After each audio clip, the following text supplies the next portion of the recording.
Eu fiz um vídeo uns dias atrás sobre HTML e agora analisando melhor eu acho que ele ficou uma porcaria.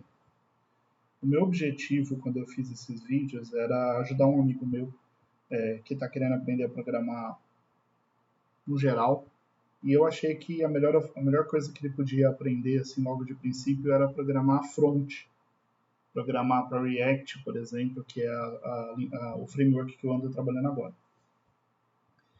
Para isso eu fiz alguns vídeos introdutórios. Eu criei lá um vídeo sobre prompt de comando, criei esse outro vídeo sobre HTML, mas esse principalmente sobre HTML eu acho que ficou uma porcaria. E eu resolvi fazer uma outra coisa um pouco diferente, para ter uma base mais ampla e não ficar muito na ideia de, lê isso aqui que você vai aprender. No vídeo de prompt de comando, eu falei um pouco sobre os comandos em geral do prompt, né? Sobre você abrir um prompt de comando, sobre você criar pastas, listar conteúdo de uma pasta e tal. Exatamente porque quando a gente está trabalhando com Node, a gente acaba executando comandos manualmente. Então, eu falei um pouco sobre você instalar o Node, sobre você instalar o Visual Studio Code, e no vídeo de HTML eu falei sobre como você, por exemplo, instalar o package do HTTP Server para você poder rodar um mini servidor local para você poder rodar um arquivo HTML seu com, vamos dizer, as mesmas características que você teria se esse HTML estivesse sendo servido por um servidor web, né, por um servidor na internet, não rodando na sua máquina local. Você ter, por exemplo, uma pasta raiz, poder usar endereços relativos, etc. Mas, pensando bem, assim, eu acho que eu falei nesse sentido de falar pouco do HTML. O que eu achei que seria uma ideia interessante agora? Qualquer um pode achar um conteúdo básico de o que é um HTML. E eu vou até fazer aqui o que eu fiz da outra vez, só para poder mostrar que se você tem lá o Visual Studio Code, então, por exemplo, eu vou aqui na minha pasta desktop, eu vou criar uma pastinha HTML, vou dar um code ponto para poder abrir o Visual Studio Code. E o próprio Visual Studio Code, para você que está querendo começar, se você criar um arquivo index.html, por padrão ele já traz umas extensões que permitem você criar o HTML básico. Tá? Tem esse HTML, o HTML5, que já vem com alguns metadados, né? E aqui você tem uma estrutura básica de HTML. Essa estrutura básica de HTML, se você olhar, é a mesma estrutura básica que está aqui no próprio site. Ó. Só para vocês entenderem bem o que eu fiz, né?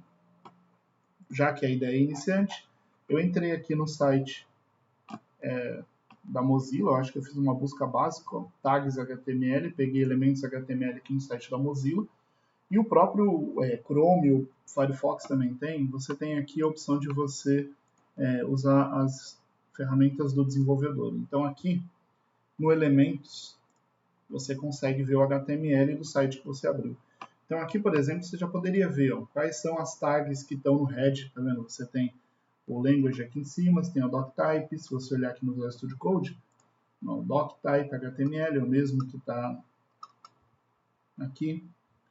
O head do cabeçalho está aqui, o HTML com lang aqui, eles colocaram uma propriedade a mais, se você quiser procurar o que ela faz. Você tem o meta char7, que o TF8 é o tipo de codificação que seu arquivo está sendo salvo. Tá? E aqui você pode ver vários outros elementos. Tá? Então, assim, quer olhar como o HTML funciona? Esse site aqui, ele foi feito em React. Legal, né? Ele mesmo já foi feito em React. Então, assim, para começar, vamos falar superficialmente do HTML. Você tem o head, que é onde ficam as informações sobre o documento.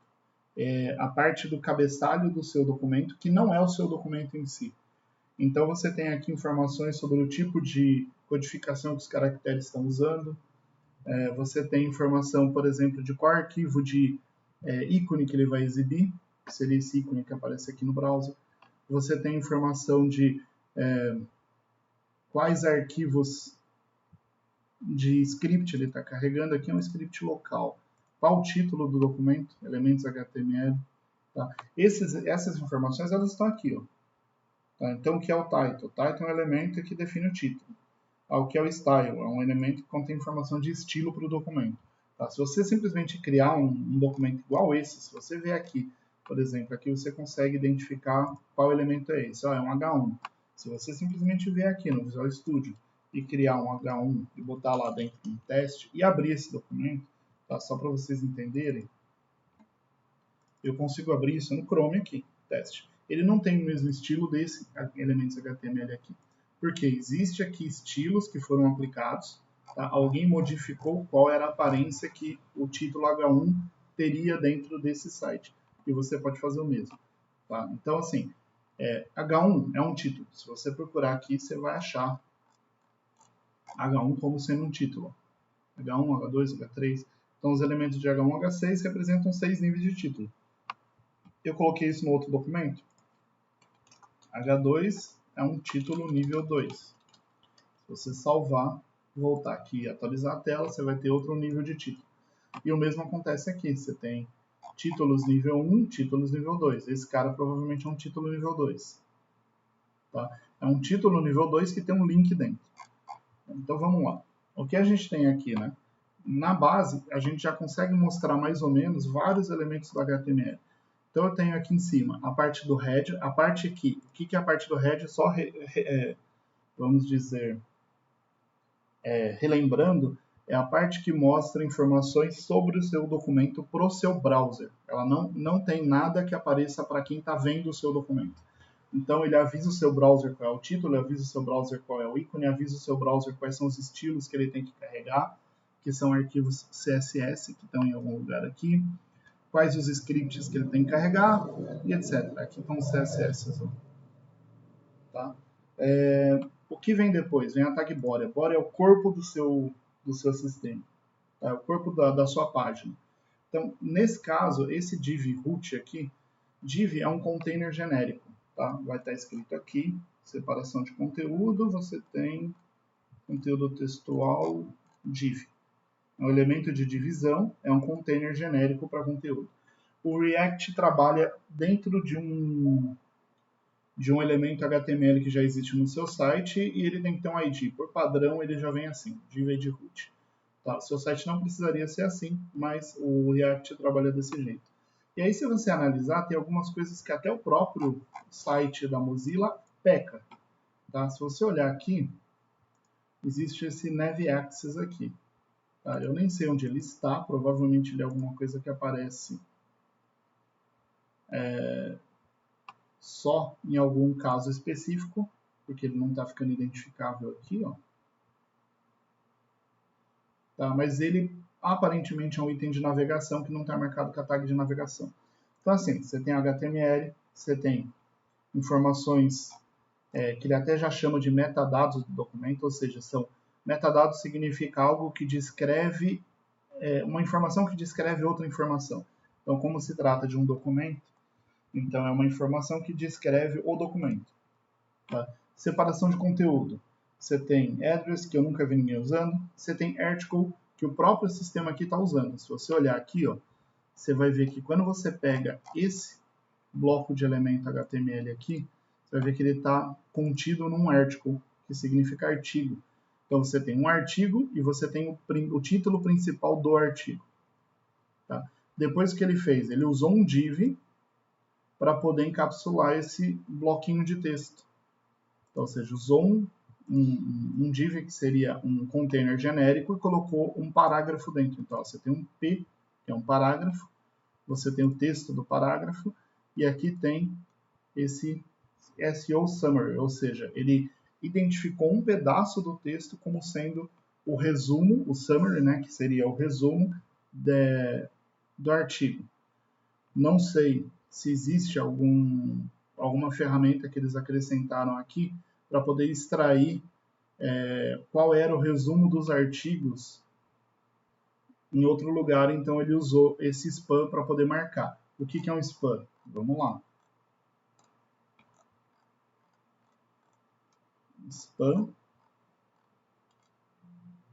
Spam é um container genérico em linha para conteúdo fraseado, ou seja, o div é um container genérico que não é em linha. Ele ocupa a largura toda da tela, por padrão. Tá? Então, por exemplo, eu vou vir aqui no meu documento, eu vou criar um div, e vou colocar um parágrafo dentro. Aliás, não, vou colocar um texto, teste. E vou botar aqui melhor, vou fazer o seguinte, eu vou escrever uma frase, né? Meu computador é preto, e aí eu vou catar esse cara aqui e vou envolver num div. E aí vamos ver o que acontece no HTML. Ele quebrou a linha. Por quê? Porque o div ocupa a linha toda. O div, ele por padrão, ele é um container genérico que é em bloco. Então ele ocupa o bloco todo. Deve ter essa especificação aqui na especificação do div. Tá? Div, o elemento de divisão, container genérico para o conteúdo de fluxo, que de certa forma não representa nada. Pode ser usado para tal. Ou porque compartilham valores de atributo, ele deve ser utilizado somente quando não tiver outro elemento de semântica. Ou seja, você só usa div quando você não tem outra opção. Isso não é o que acontece na prática. Tá? Todo mundo que usa div para tudo. Tá? Mas é óbvio que você não vai usar, por exemplo, article quando você não está representando um artigo. Se você quer um container genérico e não é um artigo, você vai usar div. Tá? Por padrão, que nem eu falei, o div ocupa, ele chamou de conteúdo de fluxo. Não sei se essa é a especificação, porque esse é um genérico em linha. Tá? A diferença principal do div e do span é que um é em linha e o outro é em fluxo. Se você pegar aqui, ó, e você mandar fazer aquilo lá que a gente fez, você vai ver que o div ocupa a linha toda. E é exatamente por isso que o negócio quebra. Se você, por exemplo, vier aqui e mudar para span, e atualizar a tela, agora ele não ocupa a linha toda. Ah, mas para que serve isso? Né? Por que eu coloquei um span aqui no meio? Vamos dizer que eu tenha características específicas desse bloco do meio. Por exemplo, eu quero pôr um estilo só nele. Eu quero dizer, por exemplo, que a letra, que a cor do texto seja azul. Então, pronto. E a mesma coisa serve para um div. Eu quero fazer aqui um div. Eu quero colocar um texto dentro dele, né? Eu tenho um monitor. E eu quero que ele todo esse bloco tenha a cor vermelha. Então pronto, agora eu tenho um bloco inteiro cuja cor é vermelha. Tá? A ideia do container é você poder agrupar características dentro desse container. Se usa para muito mais coisa do que isso, tá? Só estou começando aqui. Continuando os elementos, né? Então eu tenho um artigo, eu tenho o main, tá? Se você olhar aqui, ó, o main serve também para identificar blocos de texto por contexto, se eu não me engano, aqui, ó. Conteúdo textual. Não, o main tá separação de conteúdo. Tá? Então, assim, address nunca vi ninguém usar, article se usa, esse aside se usa e ele está sendo usado aqui. Tá? Ó, aqui ele diz que é uma seção de página que consiste em conteúdo que é tangencialmente relacionado ao conteúdo do seu entorno. Ou seja, aqui fala sobre elementos HTML. O conteúdo principal é esse. O que está aqui do lado é um conteúdo relacionado a esse.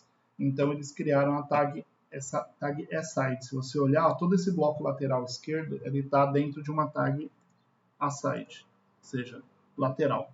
Section, várias seções. Então, você usa section para dividir seções do seu site. E aqui dentro, se você olhar, também existe dentro dessa parte de separação de conteúdo, você tem o header e o footer, ou seja, para você definir qual é a parte do cabeçalho do seu conteúdo e o rodapé do seu conteúdo. Então, por exemplo, um article pode ter um cabeçalho no rodapé, uma section pode ter um cabeçalho no rodapé, tá? Então, esses caras são para isso. E o main, que normalmente é usado para ser a área principal, pode ou não, né, ter um cabeçalho no rodapé. E aí você tem também o caso do nav. O nav é um conteúdo de navegação. Qual é a ideia do conteúdo de navegação? Aliás, qual é a ideia de todos esses caras aqui, né? Por que existe uma tag para artigo, uma tag para seção, uma tag para navegação? Isso aqui é para facilitar o entendimento por sistemas que ajudam pessoas que não conseguem ver o site. Tá? Imagina que você é um deficiente visual e você não está enxergando esse site. E você usa um sistema que lê o conteúdo do site e diz para você o que tem na tela. Como que um sistema desse vai conseguir identificar o que ler? Tá? Então, por exemplo, um sistema que é o que a gente chama de acessibilidade. Né? Então, se você tem um sistema lá que está lendo a tela para uma pessoa que tem deficiência visual e ela quer saber exatamente quais os links que tem na tela. Se os links estiverem dentro de uma tag nav, o sistema vai conseguir achar esses links com mais facilidade. Ele vai poder dizer para a pessoa que nos links de navegação existem tais links. E aí lá você tem o texto do link de navegação. Tá? Então, por exemplo, o que muitas vezes acontece, você tem uma imagem e essa imagem ela não tem nenhum texto descritivo para essa imagem. Então, por exemplo, para a gente a imagem é autoexplicativa, mas para uma pessoa que não consegue enxergar, essa imagem não faz diferença nenhuma. Então, toda imagem, por exemplo, tem que ter um texto alternativo para poder dizer o que aquela imagem representa, para que ela está lá ou qual é o conteúdo dela. Todo link que aponta para uma imagem deveria ter um texto dizendo para onde aquele link está apontando, porque nem sempre a pessoa vai ver o que está na imagem. Você tem, por exemplo, vamos imaginar aqui em cima que esse link elementos básicos fosse uma imagem, e fosse um ícone aqui, e não um texto. A pessoa que não enxerga, né, quando o sistema que ela usa fosse dizer para ela que existe um link aqui, ele não saberia dizer para onde esse link vai. Ele não saberia dizer o que está escrito na imagem. Então a pessoa não saberia para onde ir. Tá? Então essas divisões de tags aqui, elas servem para facilitar para sistemas que leem o site para pessoas, por exemplo, que têm algum tipo de deficiência, elas saibam que eu estou pulando por exemplo, eu tenho 10 artigos na tela. Então, o sistema poderia dizer, no artigo 1 o título é esse, no artigo 2 o título é esse, no artigo 3 o título é esse, e a pessoa poderia escolher qual artigo ela quer ouvir. Tá?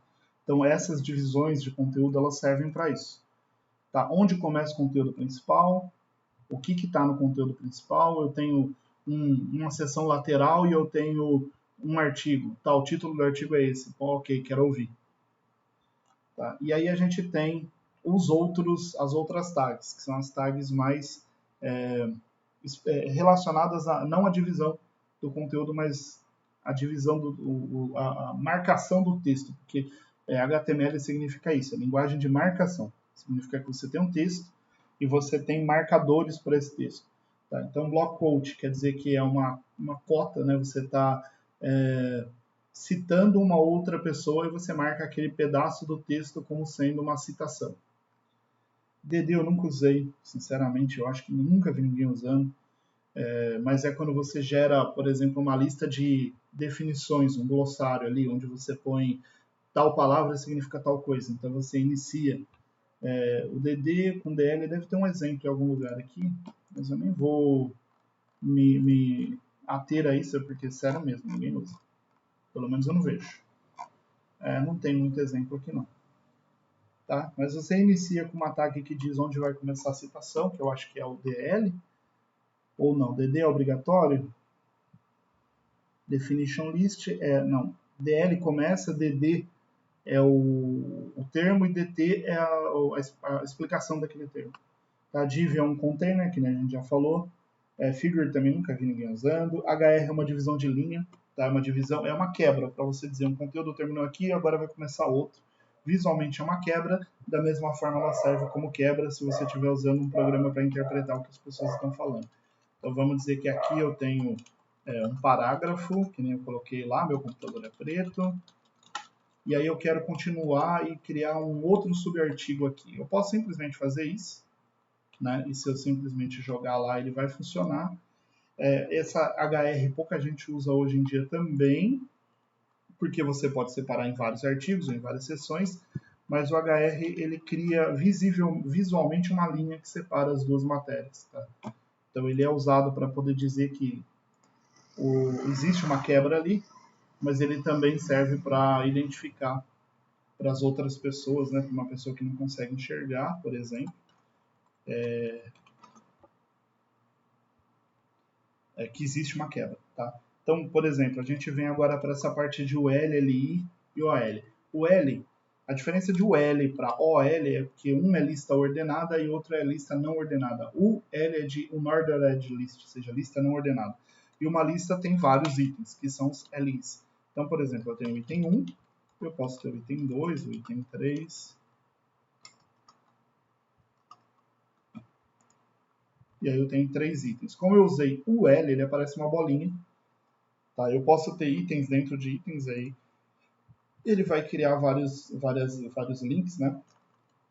Então, por exemplo, eu vou colocar aqui uma UL dentro da UL. E agora ele tem um segundo nível, porque eu tenho 3 itens e depois uma lista dentro da lista. Tá? Que é a lista de segundo nível aqui. E essa lista pode estar abaixo de qualquer outra. Essas mexidinhas que eu estou fazendo aqui, depois procura aí por aí, deve ter umas matérias de atalhos do VS Code, tá? Que é uns negocinhos que servem para você mover as linhas para baixo, mover para cima, mas isso não é escopo do vídeo. Então, por exemplo, eu criei aqui uma lista ordenada com 2 níveis. Ordenada não, desordenada. Então, vamos dizer, tirei esses caras aqui e agora eu quero mudar para OL, que é uma lista ordenada. Tá? OL, se eu vier aqui, agora é uma lista com numeração. Existe lista ordenada de mais de um nível, então, por exemplo, eu posso colocar aqui, ele vai ter um item dentro do outro, ele só não faz aquela historinha, aliás, eu não sei se faz, porque eu nunca pesquisei, se ele faz a lista de 1.1, 1.2, 1.3 automaticamente, se vocês quiserem pesquisar isso, fica à vontade. Parágrafo pré-formatado, tá? Então, por exemplo, você tem um conteúdo aqui, por padrão, já explico uma coisa.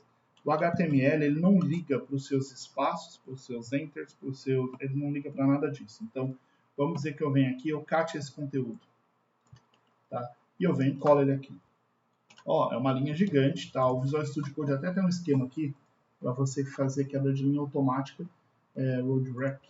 Ele não quebra a linha de verdade, tá? Tanto que não tem número de linha, ó. 15 já pulou para 16. Mas ele faz a linha quebrar no fim da tela só para você poder visualizar a linha toda e não precisar ficar rolando, tá? Então vamos dizer, eu colei esse cara aqui, certo? Ó lá, colei. Deixa eu tirar esse... Ah, tem um LI.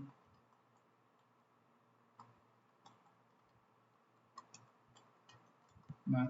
O HTML não entendeu. Então tem uma linha aqui. Tá? Ok, bonitinho. Aí eu falo, eu quero que isso aqui seja quebrado aqui. O HTML não liga para isso. Se você falar que eu quero que tenha um monte de espaço aqui, o HTML não liga para isso. Ele não liga para os seus espaços, ele não liga para os seus enters, ele não liga para nada disso. Para ele, o que define se vai ter uma quebra de linha é você dizer para ele que vai ter uma quebra de linha. Tá? Então, como você faz isso? Existe, por exemplo, um elemento chamado BR, que é uma break, uma quebra, né? Você diz para ele que você quer uma quebra aqui. Exemplos, né? Quero outra quebra aqui. Você vai criando quebras. Existe o pré. O pré ele é um pouco diferente porque o pré ele mantém literalmente toda a formatação que você colocar. Então, por exemplo, aqui eu tenho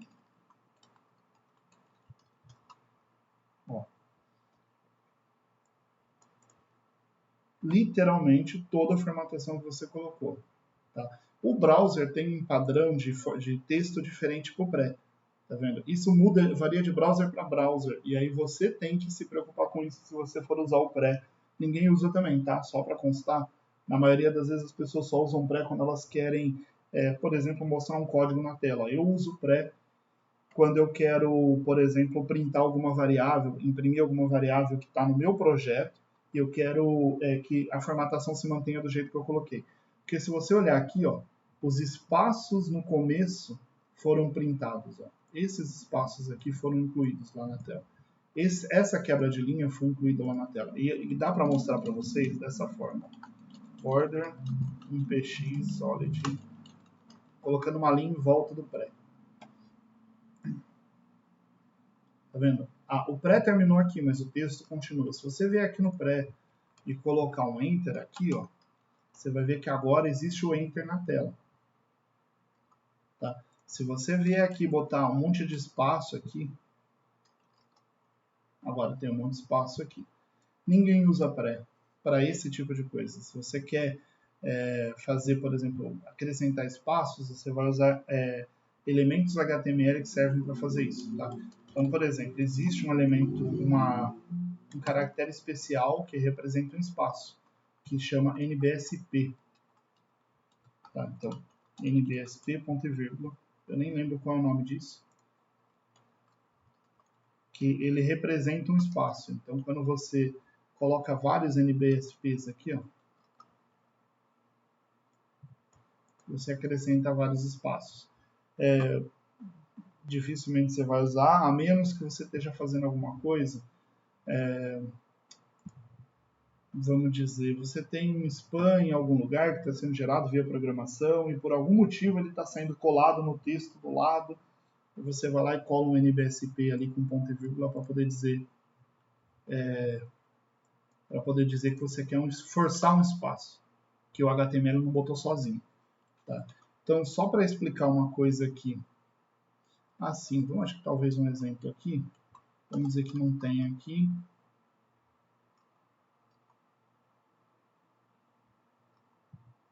O item que faz parte, não. Ele ainda faz, ele ainda usa o espaço. Qual era o exemplo? Me perdi. Voltar aqui. Ah, sim, eu ia falar só que existem caracteres que hoje em dia até funcionam, antigamente não. Por exemplo, você está vendo que esse é preto funcionou aqui. Para talvez uma parte da população, principalmente quem está começando agora, lembra que eu falei que aqui em cima existe no head esse meta char7 UTF-8? O TF-8, se vocês pesquisarem na internet, o TF-8 é uma forma de codificar o texto. Tá? Você tem uma tabela.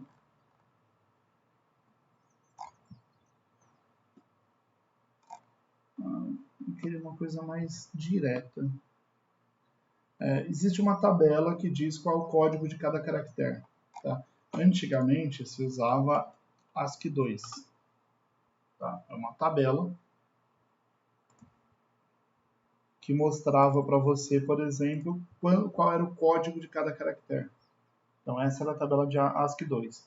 E aí ela tinha um tamanho limitado, porque você só tinha 256 bytes para mostrar os caracteres, e ela precisava mostrar caracteres diferentes, por exemplo. Ela precisava mostrar acentos, ela precisava mostrar caracteres que não eram caracteres, sabe? Por exemplo, aqui é um exemplo, meio, um quarto. Ela tinha que mostrar coisas 3/4.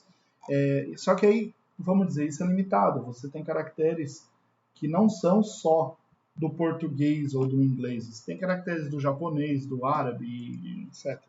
Então, eles criaram várias outras codificações. Uma delas é o TF-8, que hoje é bastante utilizado. Então, se você pegar uma tabela do TF-8, ela é enorme.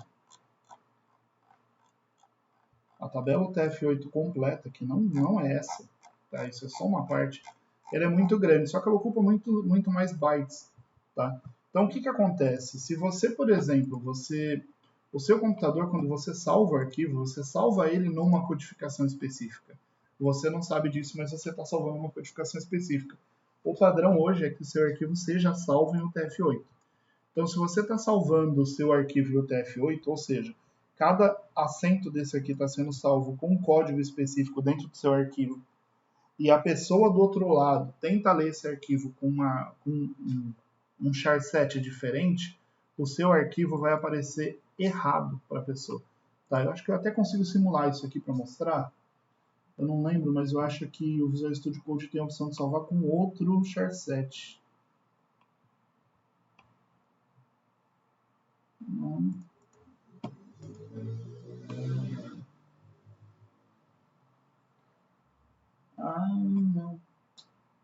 Ou você tem que converter e depois salvar.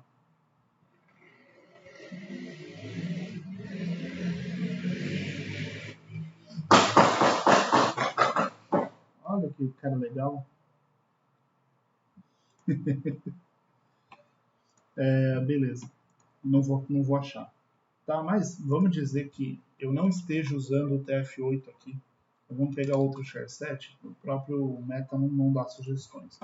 Então vamos pegar aqui. Meta char7.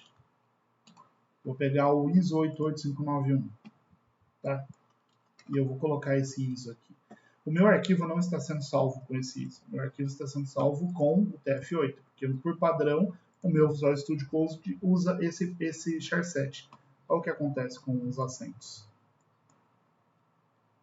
Tá? Isso aqui acontece muito quando você está trabalhando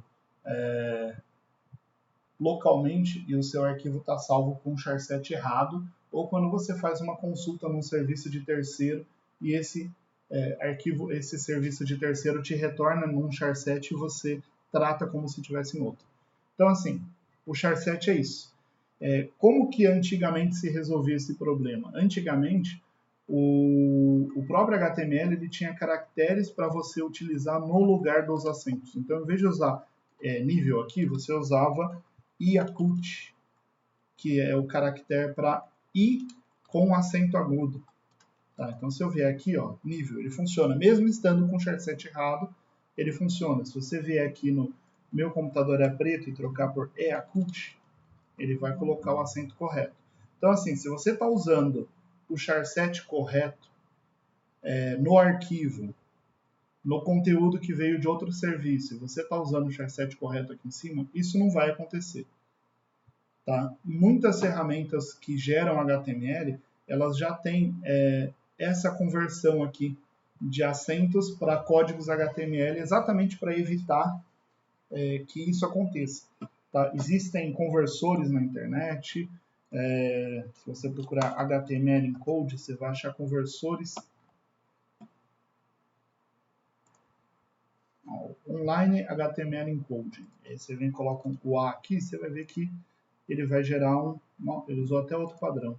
Em vez de usar o ACult, ele usando o código ASCII, se eu não me engano. 225 é o ASCII. Vamos ver.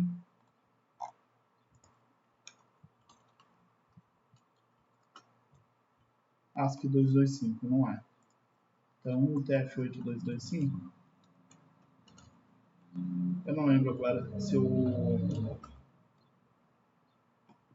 Sinceramente, eu não lembro. Eu não lembro se isso aqui é usando o código ASCII ou é outra tabela de códigos. Meio que tanto faz. Tá? Mas, para que serve isso aqui? Né? Vamos dizer que você quer usar caracteres que atrapalhem o HTML. Né? Então, por exemplo, eu vou voltar isso aqui porque a gente não precisa disso quando a gente está usando a codificação certa. Mas vamos dizer que você queira colocar aqui dentro um sinal de menor. Não, eu quero botar um sinal de menor e maior, eu quero escrever a palavra div aqui. O meu HTML não vai entender isso, porque div é um elemento do HTML. Então existe, por exemplo, o HTML encode, onde você pode simplesmente trocar o div pela versão encoded dela, que é o quê? Menor que, né? E maior que. Greater than e... Rapaz, menor que e maior que. Tá, o L é menor e o G é maior, e eu não vou lembrar qual é a palavra em inglês agora por algum motivo. Beleza, se eu vier e fizer isso, você vai ver que vai aparecer aqui no meu HTML vários sinaizinhos. Então, dessa forma, você consegue imprimir uma coisa que no HTML não funciona dentro do HTML. Você converte ela para HTML, né, para essa codificação aqui. E você pode usar um site como esse, só procurar lá um HTML encoder online e você vai acabar achando algum site que faz isso. Tá? Tem vários aí. É só você colar a entrada e ele vai te dizer qual é a saída. Tá? Continuando. Então, a gente terminou mais ou menos aqui. Depois vem a parte de semântica textual inline. Inline significa que não quebra a linha. Tá? Então, você tem o A, que é o link. Por padrão, o A tem a propriedade href e algumas outras propriedades. Então, você quer que aqui, por exemplo, esse HTML esteja dentro de um link, você cria um A, bota o conteúdo aqui e aqui você diz para onde você quer que o link vá. Então, http, e o endereço do site, o HTTPS, se for seguro. E se você tem páginas locais, você vai botar o nome da página. E aí entra no negócio que eu tinha falado lá no outro vídeo, que você pode, quando você está trabalhando com endereço local, você pode ter endereço por referência ou endereço absoluto. Endereço por referência é o quê? Você tem uma estrutura de arquivos no seu site. Então você tem uma pasta imagens, ou vamos dizer que você tem lá uma pasta artigos, e dentro da pasta artigos você tem uma pasta receitas, e dentro da página da pasta receitas você tem um bolos.html, tá? Um pudins.html, etc. E aí você está numa página aqui, no raiz do seu site, chamada receitas.html. E essa site receitas, ela vai apontar, ela vai ter um link aqui, href, que vai apontar para bolos. Exemplo. Para onde você aponta esse cara? Você tem duas opções. Como você está em receitas, você está no raiz do site, você pode pôr artigos /receitas /bolos.html. Ou seja, você disse que a partir da onde você está, você quer que ele busque artigos, receitas, é uma pasta artigos, dentro receitas, dentro bolos.html. Ok? Agora, e se esse receitas não estivesse aqui no raiz do site? E se esse receitas HTML estivesse aqui, ó? Ou seja, bolos está fora dele, ele já está dentro de artigos, né? O artigos está fora dele. Então aqui, ou você colocaria a partir de receitas, ou você colocaria /artigos, porque você está dizendo que você quer que procure a partir da raiz do site. Tá? Então, como que esse site aqui faz? Se você vai pegar aqui esse link aqui, se você pegar o link aqui, você vai ver que o link aponta para /ptbr /docs /, tá? Ou seja, ele está apontando para o raiz do site, /ptbr.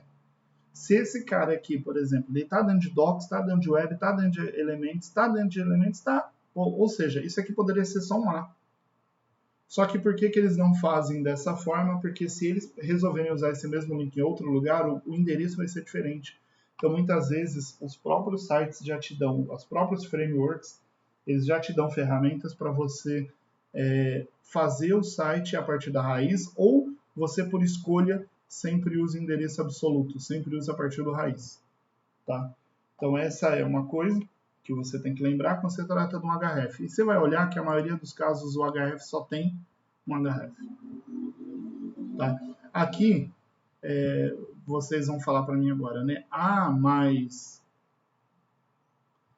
você falou que tinha que ter um texto explicando o link, para caso a pessoa não tenha deficiência visual. Não.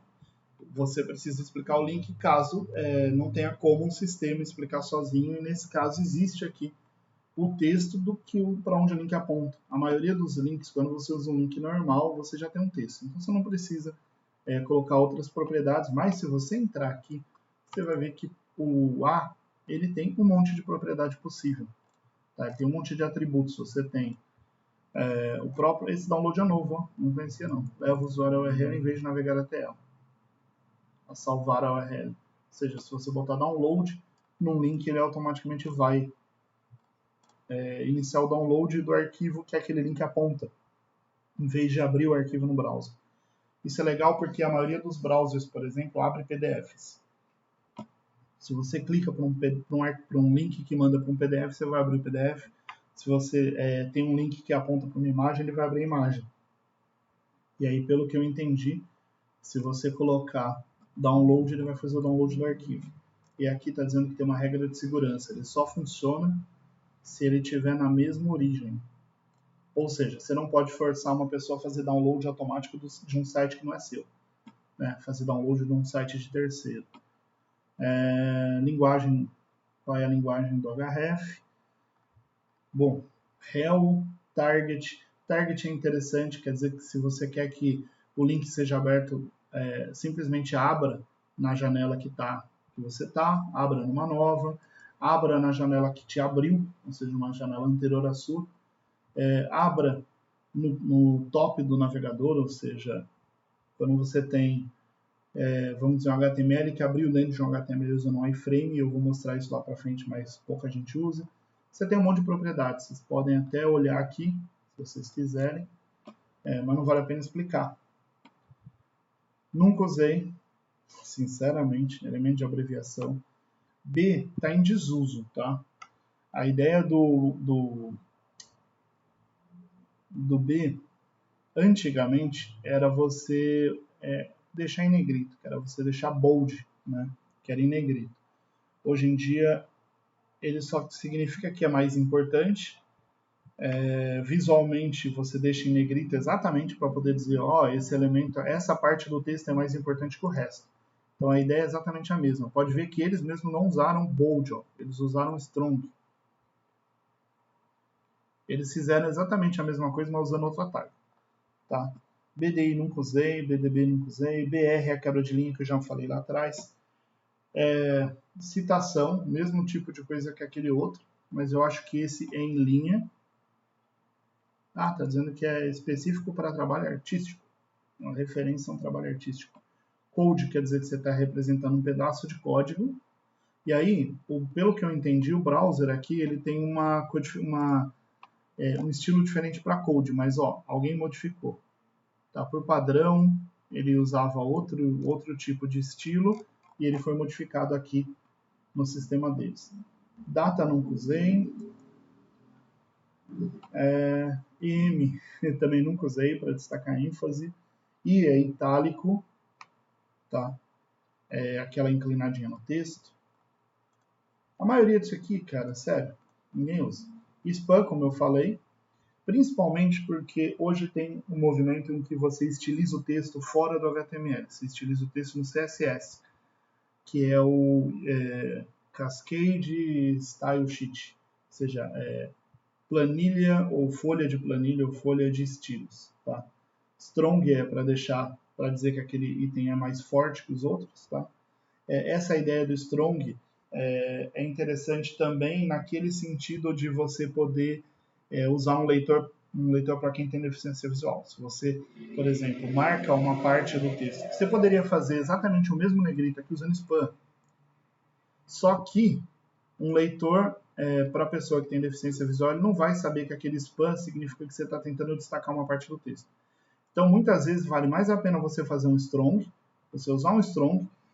Mas eu não quero que ele fique em negrito, eu quero que ele fique com uma faixa amarelo brilhante no fundo. Tá? Então, vamos dizer, é um exemplo aqui que, cara, sério, eu já vi muitas vezes. Então, você quer que essa parte do texto aqui esteja destacada na tela. Mas você não quer um strong, você não quer negrito, você não gosta de negrito. Sei lá, você tem alguma frescura com a porcaria do negrito. Aí você vai vir aqui, por exemplo, você tem um strong aqui e você não quer o negrito. Primeiro, no estilo você pode tirar o negrito. Fonte weight normal, o peso da fonte normal não é mais negrito. Eu quero que o destaque seja uma linha embaixo. Text, decoration, underline. Pronto, agora tem uma linha embaixo. Eu quero que além da linha embaixo, eu quero que o fundo seja amarelo. Olha lá, pronto, o fundo está amarelo. Beleza? Você pode fazer o estilo que você quiser nos strongs do seu texto, porque você não quer... eu quero também que tenha uma borda embaixo que seja laranja com 3 pixels solid orange. Caramba. Não, eu quero que tenha 5 pixels. Tá? Não quero laranja, eu quero uma cor que seja como se fosse um degradê do amarelo. Tanto faz. Tá? Basicamente, isso é estilo, CSS, e aqui é HTML. Ou seja, no HTML a gente define que aquilo que é um strong, aquela palavra ela tem mais importância que o resto. E se você quiser mudar o strong, muda no estilo. Porque pelo menos você mantém a legibilidade disso, né, a acessibilidade disso para uma pessoa que não tem o auxílio visual, ela não consegue ver. Ela não sabe que você está destacando aquela parte do texto. Então, se você quer destacar a parte do texto e você quer que ainda as outras pessoas que não estão vendo consigam saber que você destacou aquela parte do texto, use o strong para dizer que é uma parte que tem ênfase, uma parte destacada, ou usa o em para dizer que você quer ênfase na frase, tá? Mas usa alguma tag HTML para poder deixar marcada qual é a parte enfatizada e depois usa o estilo para poder mudar a aparência daquela parte enfatizada. Tá? Não uso nada disso. Beleza, imagem multimídia. Nossa senhora, área, eu não vejo ninguém usando há muitos anos, tá? Mas área é quando você pega uma imagem ou é map? É map. Área eu nunca vi ninguém usando. Map é quando você quer que partes de uma imagem tenham links diferentes. Image é para você pôr uma imagem, tá? É muito ridículo, muito simples. Você pode pegar qualquer imagem, por exemplo, essa imagem do Google aqui, ó, copiar endereço da imagem.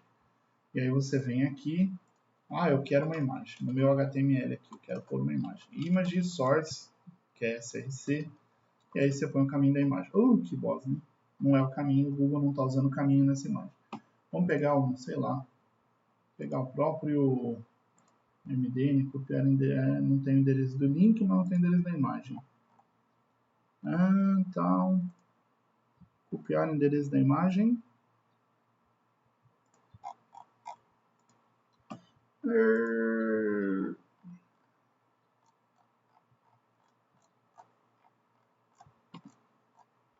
Vocês viram como dá? O que dá fazer coisa ao vivo, né? Você só se dá mal. Não é uma imagem, ou é uma imagem, mas ela está aqui, ó. É um SVG. Vamos pegar essa imagem do próprio, tá? Copiar o caminho dela. Vou vir aqui e vou colocar aqui no meu source. E aí vou fechar, tá? Esse fechar assim não é, eu explico, eu mostro depois eu explico. Tá? Ó, uma imagem, beleza? Quer mudar o estilo da imagem? Vocês viram que sumiu aqui, ó, a minha alteração no CSS? Por quê? Porque eu alterei aqui. Tá? Uma coisa que vocês têm que aprender é que vocês podem alterar um site aqui, a hora que vocês quiserem, para ver como ele vai ficar. Mas depois que você alterou aqui, você definiu, você falou, pô, gostei. Aí você cata essa alteração que você fez aqui, você tem que colar lá no seu site, tá? Porque se isso não tiver no seu servidor, quando você atualizar a tela, ele vai trazer a versão original, você vai perder tudo. Então, assim, as pessoas às vezes pegam, olha, viu que saiu na página do UOL. Cara, esse negócio não existe. Eu quero a Folha de São Paulo, tanto faz o UOL. Terreno da Havan tinha 20 peças de cerâmica indígena. Ok, você vem aqui, você clica em inspecionar, vai abrir aqui, e aí você fala assim, eu quero Ferrava, né? Então você vem aqui no conteúdo do texto, opa, ele não selecionou. Ó, selecionou. E aí você fala, não, olha só, vou criar uma fake news aqui. E tinha 200 peças. Ó, viu? Saiu no UOL. Aí você vem aqui, capturar, e tira uma foto da tela. Pronto, ó, acabei de criar uma fake news, é só colar no Facebook. Terreno de Havan tinha 200 peças cerâmicas indígenas. Cara, não acredite em foto copiada da internet. Qualquer um pode editar o conteúdo do site. Só que é óbvio que se eu der F5 aqui e atualizar a tela de novo, vai voltar para 20 peças, porque o original é 20 peças. Tá? Então, não acredito em coisa que colaram na internet não, cara, porque essa informação, né? Vamos lá, style. Eu vou colocar aqui que eu quero uma largura nessa imagem, quero que ela tenha 30 pixels. Tá? Quiser pesquisar pixels, depois você pesquisa. O que acontece aqui, por padrão, a imagem, tá, o estilo da imagem, ela edita a altura e largura ao mesmo tempo. Ele tenta manter a imagem com a mesma proporção. Então, se você, por exemplo, for aumentando aqui o tamanho da imagem, ela vai aumentar tanto na largura quanto na altura. Tá? Se você fixar 100 px, aí automaticamente, ele não... Só porque eu falei isso, tá? Eu não lembro agora se tem um estilo image não, eu quero proportionality. Proportion. Não sei se existe um CSS para não manter display, imaging, objective fit, não. Na realidade, falam para você deixar em alto. Só para você saber, Stack Overflow. Mas, pelo amor de Deus, não fica catando a coisa daqui e colando lá, não. Lê aqui, tá? Lê, entende como funciona, e depois você vai lá e usa. Porque, pô, mano, e tem de gente que simplesmente cola e depois não sabe por que não funcionou. Tá? Ó, por algum motivo, que eu não sei qual é. Ah, talvez seja porque eu tô colando um SVG, né? O SVG, só para quem não sabe, SVG é uma imagem vetorial. Tá? Você pode abrir um SVG, você pode vir aqui ó, e dar exibir código-fonte. E aí você vai ter um texto. O SVG não é uma imagem. O SVG ela é vetorial, ela é um comando que desenha a linha. Tá? Então talvez, né, a Anta aqui esqueceu que estava fazendo isso com o SVG. O SVG ele é vetorial, então ele é redesenhado. Mas vamos dizer que eu pegasse essa imagem aqui, ó, copiar o endereço da imagem, e aí eu colasse aqui.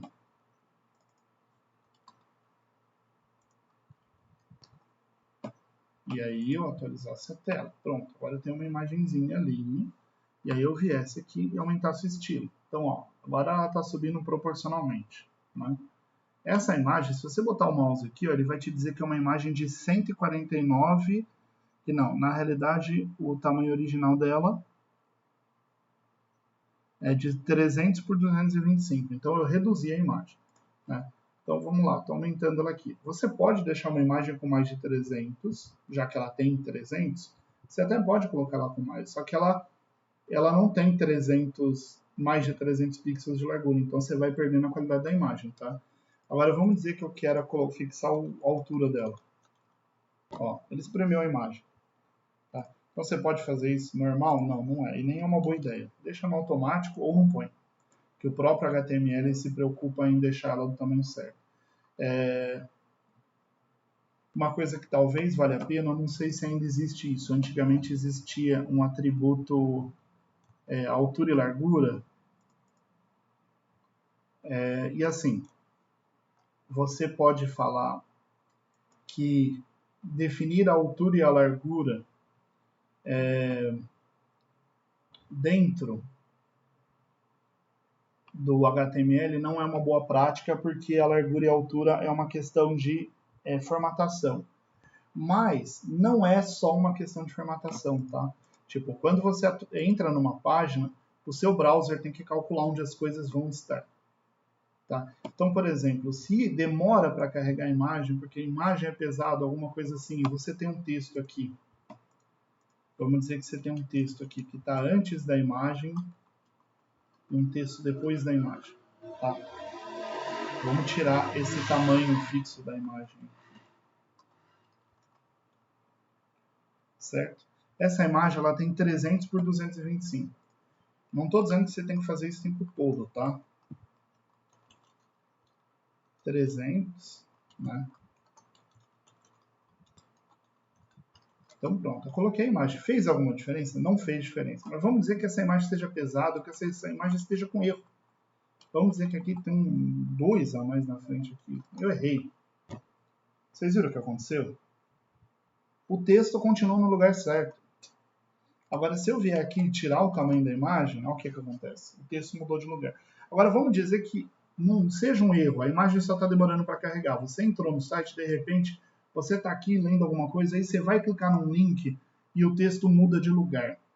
O seu botão muda de lugar porque a imagem carregou e esticou e aumentou aquela área ali e o seu texto andou para baixo. Cara, o que tem de site com excesso de acesso, aqueles sitezinhos esses sitezinhos que vendem, que ficam patrocinados aqui embaixo, que fica fazendo propagandinha de os 20 melhores casos de artista, qualquer coisa assim. O que tem de site desse que você entra e aí no meio do conteúdo você está lendo, você vai clicar num link e de repente o link anda, exatamente porque a imagem não foi definida, não está escrito. Então, esse cara, tanto que esse cara se mantém aqui. Você pode ver que o VSpace, ó, ele foi removido no 4.01.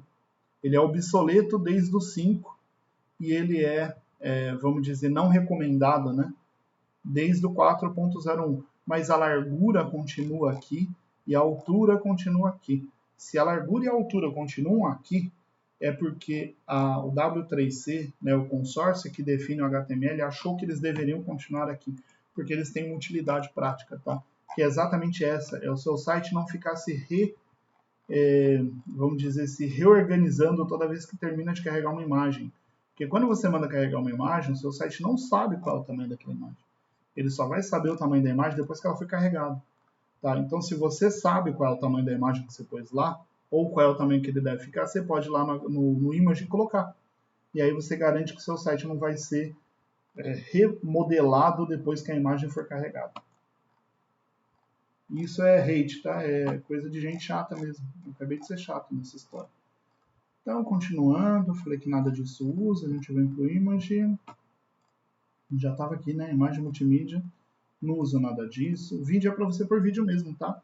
Você pode apontar para um vídeo do YouTube aqui. Se você tem um vídeo, baixou um vídeo lá e colocou ele no seu site, não faça isso, porque normalmente é ruim. Você pode apontar para um vídeo aqui. Conteúdo integrado. iframe é quando você abre um HTML dentro de outro HTML. Tá? Usava-se muito antigamente, hoje não se usa. Scripting. Canvas é muito legal, mas pô, dá para fazer um vídeo só disso. Script é quando você vai abrir uma tag JavaScript dentro do seu site. Você vai botar uma programaçãozinha em JavaScript. Eu não vou falar sobre isso aqui. Conteúdo tabulado. Table. Table é quando você quer criar tabela. Tá? Então, você vem aqui. E aí, cara, desculpa, vamos lá. Table é para criar tabela. Isso aqui é uma tabela. Vamos ver se eles usaram tabela para criar uma tabela. Ó, eles usaram uma tabela. E aí você cria a tabela. Table não é para você criar layout. Para isso existem elementos e estilos CSS que fazem isso. Então, aqui você tem um item, aqui você tem um item. Parece uma tabela, porque eu tenho uma coluna e outra coluna. Parece uma tabela, mas isso não é uma tabela. Tabela é para você criar tabelas, elementos tabulares. E aí tem duas correntes aí. Tem gente, existe até um movimento chamado tableless, que significa menos tabelas. Tá? E só para avisar, tableless não significa sem tabelas, significa menos tabelas. Significa que você deveria usar tabelas só para tabelas. Tá? Então isso é uma tabela. Você quer criar uma listagem, um relatório do seu sistema lá, né? Então eu criei uma tabela, table. Tabelas têm linhas, que são as TRs, e as colunas, que são as TDs ou THs. Então, TD é uma coluna de dados, TH é uma célula de header. Então, por exemplo, se você tem coluna 1, 2 e 3, eu tenho 3 células de dados, né, dentro de uma linha, table row, que está dentro de uma tabela. Tá? Então, se eu vier aqui no meu HTML e atualizar, eu tenho 3 linhas, 3 colunas numa tabela. Se eu vier aqui, eu vou duplicar isso, e agora eu quero que sejam THs e não TDs. Eu tenho os tables, o table head, que são os cabeçalhos da tabela. Então, eu tenho uma tabela que tem 2 linhas. Na primeira linha, eu tenho 3 colunas do tipo TH, que se você pôr o mouse aqui, é um header, um cabeçalho, uma célula de cabeçalho na tabela. Tá? E aí existem coisinhas de tabela que estão em voga mais hoje em dia, que você tem esse cara, ó, o T-head, que é para você identificar qual é o bloco que é o cabeçalho da tabela. E aí você põe as linhas de cabeçalho em cima. Você tem o T-body, que é para você identificar quais linhas fazem parte do corpo da tabela. Por exemplo, você pode ter várias linhas. E você tem o T-footer. O T-foot, quer dizer. Que é para você identificar o rodapé da tabela. Visivelmente não faz diferença nenhuma, mas é para aquele caso. Primeiro, é para você poder definir estilo diferente entre as linhas do cabeçalho, as linhas do corpo e as linhas do rodapé, e para que você também, para que, por exemplo, uma pessoa que precisa de auxílio auditivo, né, pessoa que não tem, que tem uma deficiência visual, o sistema possa identificar onde é a cabeçalho da tabela, onde é o corpo da tabela, onde é o rodapé da tabela. Tá? Mas nossa, essa tabela aqui está muito diferente dessa aqui. Sim, porque essa tabela aqui foi estilizada. Tá? Se você olhar, existe um estilo aqui, ó. Eu quero que todos os tables TDs tenham borda esquerda cinza, entendeu? Alguém estilizou a tabela. Você faz isso com CSS, e aí entra a parte que depois eu vou fazer meio que um videozinho só sobre isso. Vamos dizer, você quer que todos os TRs... primeiro, você quer que a tabela, todos os TDs e todos os table TRTH tenham borda um PX solid CCC. Tá? E aí eu venho aqui e todas as minhas colunas têm. Agora eu vou botar uma cor mais escura para ficar mais fácil de vocês verem. Tá? Eu quero que todas as minhas células tenham um padding de 5 px, ou seja, o espaço entre o texto e a borda.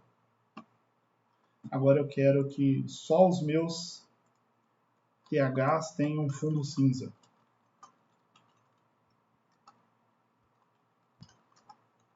Agora eu tenho fundo cinza. Tá feio esse fundo.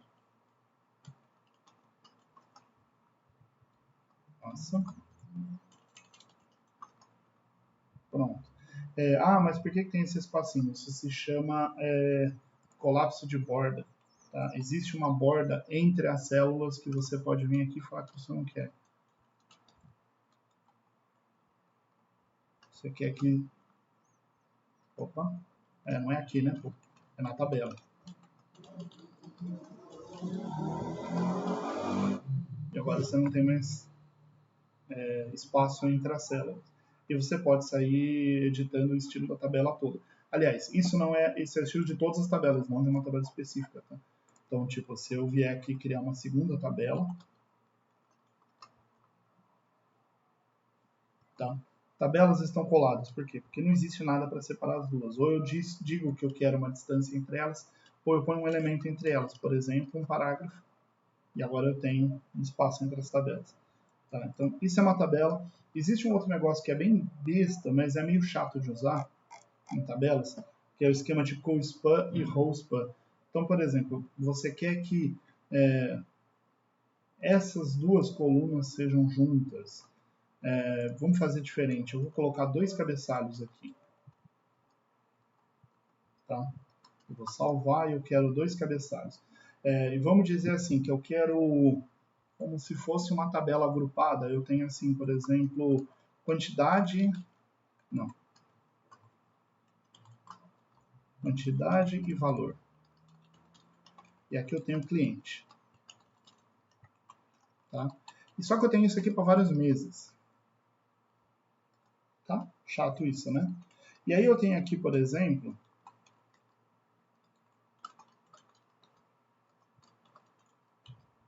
eu quero, por exemplo, que aqui em cima eu tenha assim, janeiro e fevereiro. O que acontece? Janeiro está em cima de quantidade, porque ele está na mesma coluna, fevereiro está em cima de valor. Mas eu quero que janeiro ocupe 2 colunas, porque eu quero que janeiro seja compartilhado entre quantidade e valor. A gente tem isso lá no Excel, de mesclar colunas. Então você vem aqui e diz que você quer que o co-span seja 2, ou seja, você quer que ele ocupe 2 colunas. E aí você pode fazer a mesma coisa para fevereiro, para março,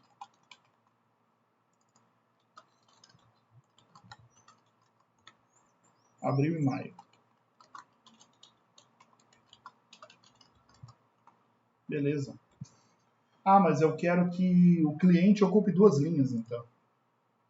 Você pode vir aqui, vamos dizer, eu vou colocar que o cliente não vai estar aqui. Ele vai estar aqui e ele vai usar 2 linhas. Então, row span igual 2. Então, o cliente vai estar aqui em cima, ele vai ocupar 2 linhas, porque é sempre para baixo, e os outros vão ocupar 2 colunas. O cliente ocupa 2 linhas, o resto 2 colunas. Tá? Isso dá para usar aqui no meio também, dá para usar em qualquer lugar. E você pode ir criando essas coisas aqui, essas maluquices todas aí. Né? Então, vamos botar aqui só para exemplificar.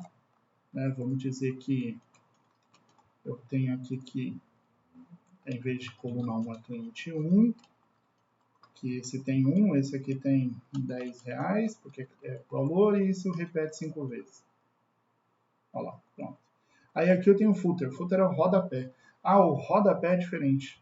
O rodapé aqui é total E aqui eu vou ter o total de todos os clientes, da quantidade de todo mundo, e aqui vai ser R$50. Né? Pronto. E aí eu quero dizer aqui em cima, por exemplo, que todo o rodapé, todos os meus caras do TFUT estão em negrito. Pronto.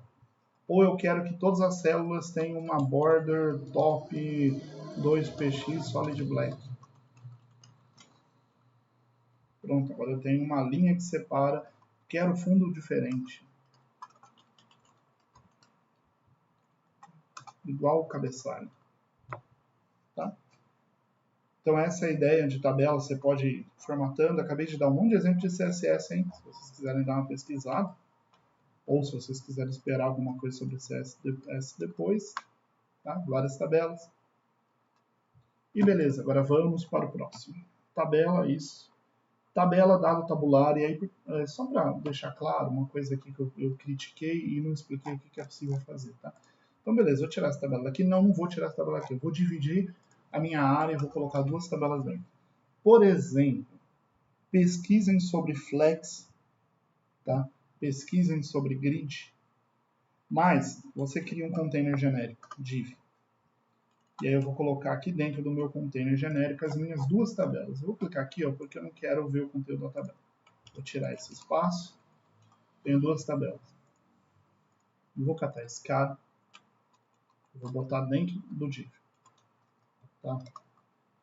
E vou mostrar o meu documento aqui. Tá, ok, eu tenho duas tabelas dentro do div. A minha tabela não ocupa a largura da tela, porque eu não disse que queria que ela ocupasse a largura da tela, tá? Só para deixar isso claro, se você for lá no estilo e botar um widget de 100% aqui, você vai ocupar a largura da tela. Como eu não disse isso, ela não ocupa a largura da tela. Mas você tem agora, principalmente hoje em dia, um negócio chamado Flex Grid. Tá? Você vai achar por aí, você tem até esses sites, ó, o guia completo de Flex Grid. Tá? Que explica tudo sobre como quebra as linhas, sobre o tipo de flex. Tá? Então, por exemplo, o container ele tem esse esquema chamado display. Tá vendo? Display, por padrão, no div é block. Você pode vir aqui e mudar. Display. Você tem blocks, tem content, você tem flex. Tá? Você tem grid. Esses dois são meio novos. O que é o flex? O flex, você diz para ele como que você quer que os itens dentro do container sejam distribuídos. Então, por exemplo, você pode dizer que você quer que todos os itens no container sejam distribuídos no formato de coluna. Então vai ser um embaixo do outro. Eu quero todos no linha. Eu quero coluna reversa, ou seja, o que está no final vem antes, o que está na frente vem depois. Tá vendo? Que essa é a segunda tabela, não a primeira. Linha reversa. Eu quero que o que está depois venha para a direita e o que está antes venha para a esquerda. Então, por exemplo, eu quero linha. Eu quero que dentro do meu display flex eu tenha que os itens sejam alinhados, centralizado verticalmente. Eu quero todos por fim, eu quero que eles cresçam. Tem um stretch que é para crescer. Quero que todos eles cresçam para todos eles ocuparem a mesma largura. Eu tenho lá o estilo de Justify Content, que eu quero que eles estejam centralizados. Eu quero, por exemplo, que exista um espaço entre eles. Então, eu quero um row gap de 5px. É row ou é col? Nesse caso é col, né? Porque não tem linhas. Column gap. É column? É, column gap de 5px. Ou eu quero mais espaço? Quando você faz isso aqui, por exemplo, eu estou fazendo aqui no div, né? Então eu vou colocar aqui que eu vou chamar esse cara, eu vou dar um class para ele, eu vou chamar ele de colunas, isso é coisa de CSS. E aqui eu vou dizer que eu quero que todo mundo que use o class colunas aplique esse estilo que está aqui.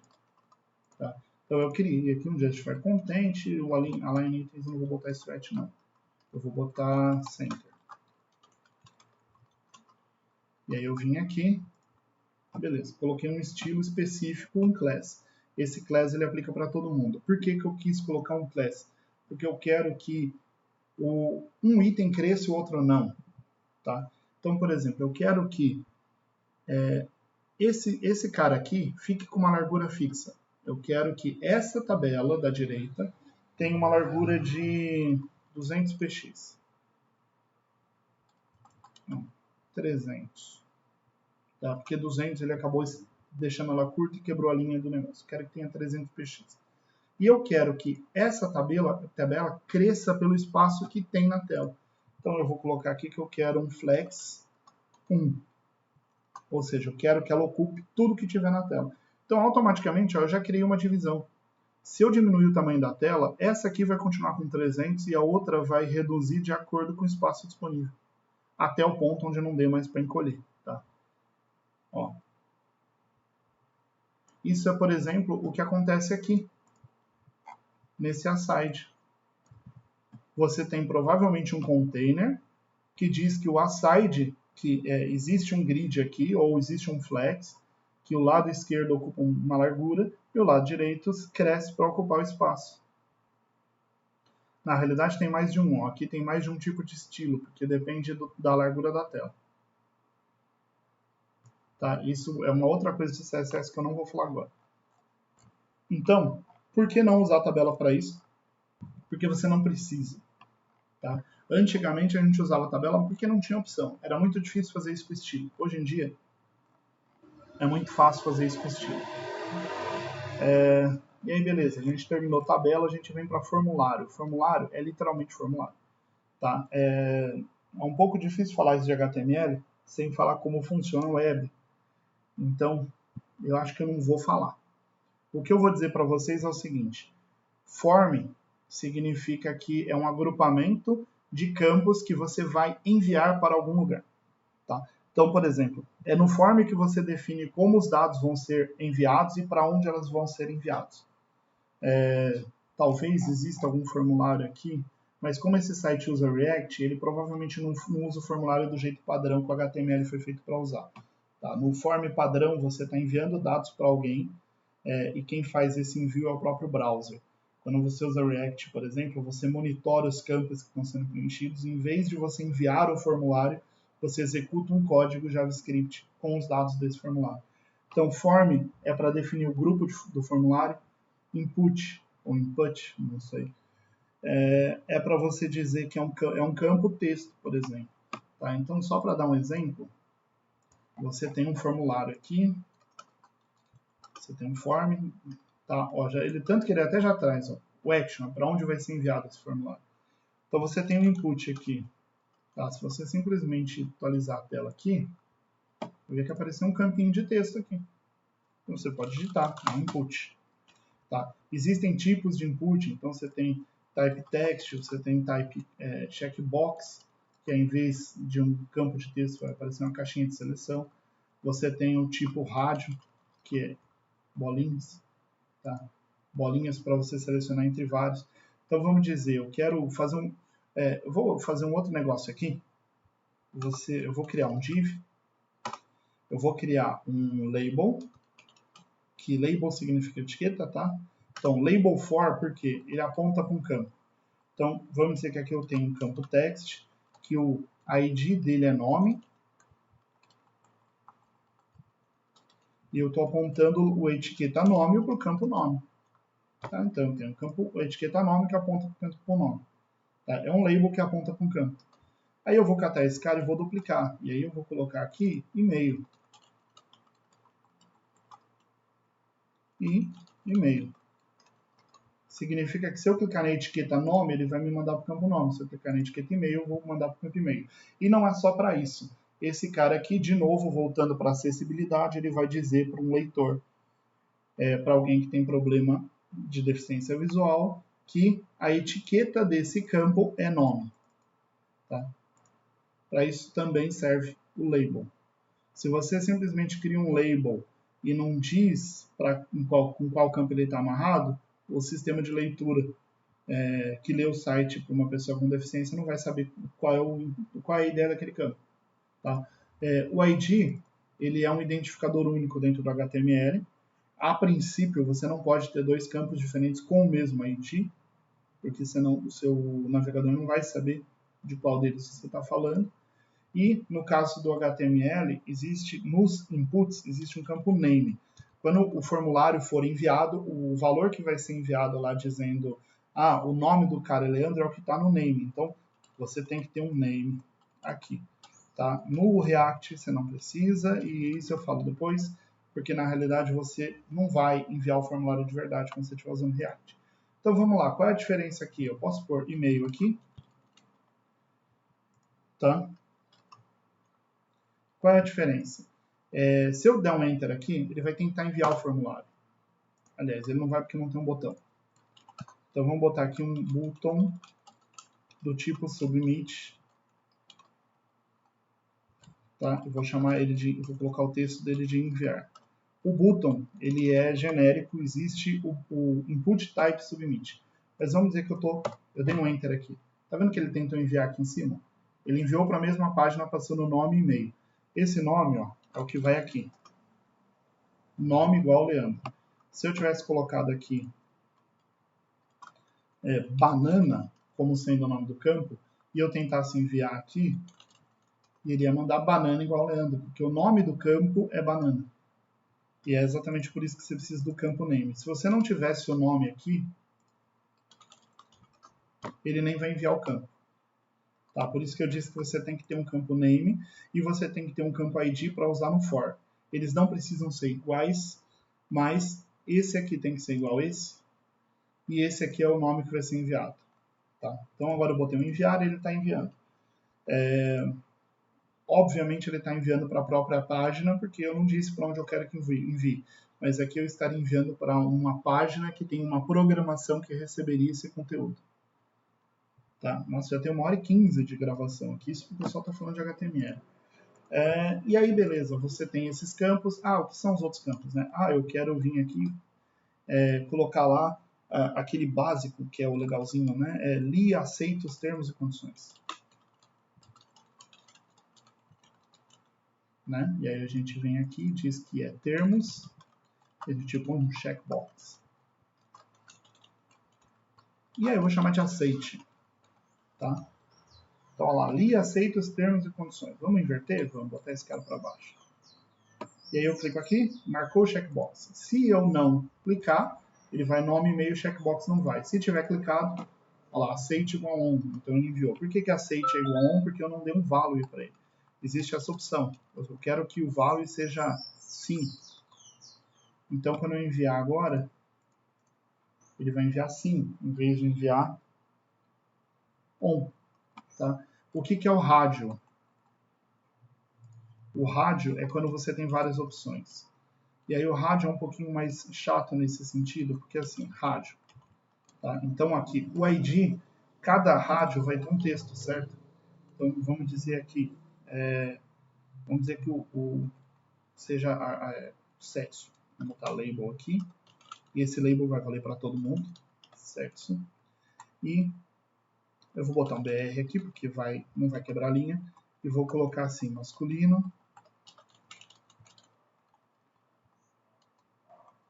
E aqui eu vou chamar, eu obrigatoriamente, lembra eu falei que a ID não pode repetir? Sexo M, nome sexo, valor M de masculino. Sexo M. E aí eu vou duplicar e vou chamar esse outro de sexo F, feminino. Opa, feminino, caramba. F. E agora eu vou atualizar a tela. Sexo, masculino e feminino. Aí eu tenho a opção de escolher ou um ou outro. Eu não posso escolher os dois.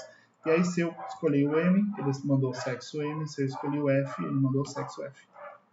Tá. Voltando aqui. Vários outros aqui ninguém usa. Tá? Legend e field set é quando você quer criar areazinhos dentro e ninguém usa hoje em dia. Tá? Então, por exemplo, vamos dizer que eu criasse aqui um field set e um legend chamado sexo, em vez de colocar esse label aqui.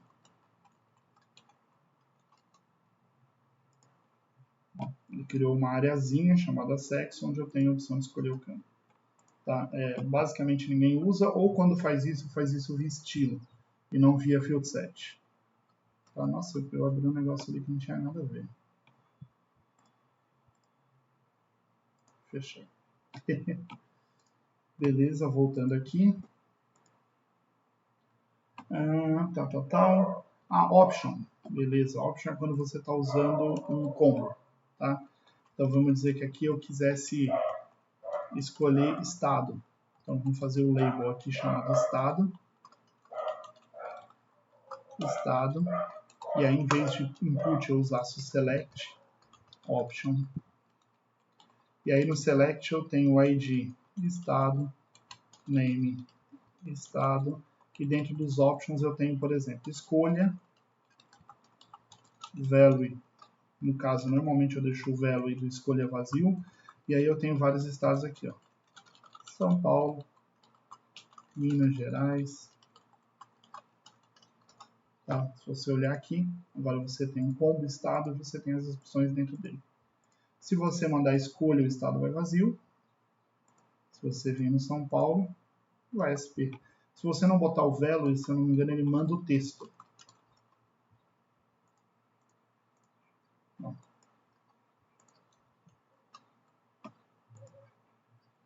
Beleza. O resto aqui é um interativo, eu nunca usei.